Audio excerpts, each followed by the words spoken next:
La custodie de Terre Sainte multiplie ses efforts pour développer et promouvoir le Terra Sancta Museum, un musée qui a toujours contribué à préserver l'héritage culturel et historique de la Terre Sainte, ainsi qu'à renforcer l'identité chrétienne locale.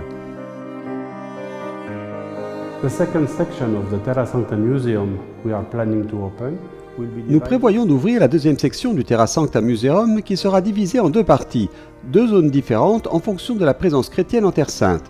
La première, la présence chrétienne à travers les pèlerins, qui est très importante, et la seconde, la présence locale, c'est-à-dire les chrétiens qui vivent en Terre Sainte. Il y aura donc des salles consacrées à l'artisanat en nacre, qui est très important en Palestine, et d'autres aux vêtements et aux bijoux qui sont très importants dans les traditions de mariage palestiniennes.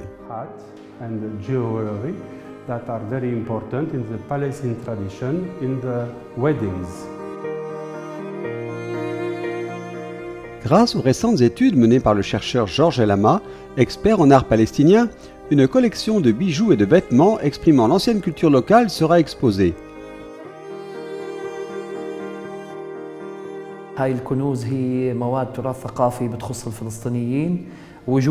Ces trésors appartiennent au patrimoine culturel palestinien et permettent de documenter la relation de la custodie de Terre Sainte avec les Palestiniens locaux.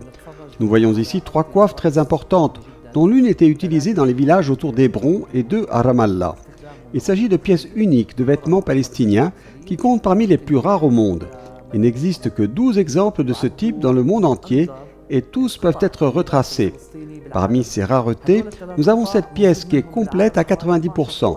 Il s'agit d'une coiffe datant de l'époque ottomane que nous appelons Wukiyat Adarahem, faite de 3000 à 4000 pièces d'argent.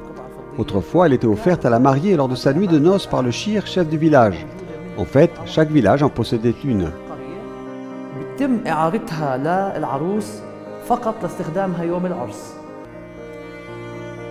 Pendant la domination ottomane, les pièces de monnaie étaient souvent utilisées dans la création de bijoux et étaient cousues sur des coiffes.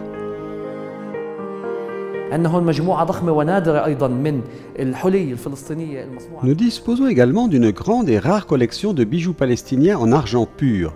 Il y a El Barma que la femme palestinienne portait autour du cou et El Zinak qui était porté sur le menton et relié par des pièces à la tête, en passant par la chatwa de la ville de Bethléem.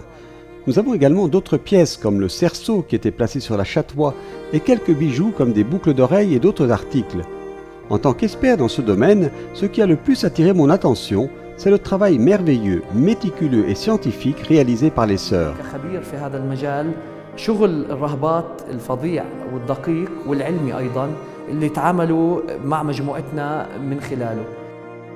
Ces pièces d'art rares ont en fait été restaurées par les sœurs adoratrices du Saint-Sacrement, une congrégation présente à la grotte du Lait près de l'église de la Nativité.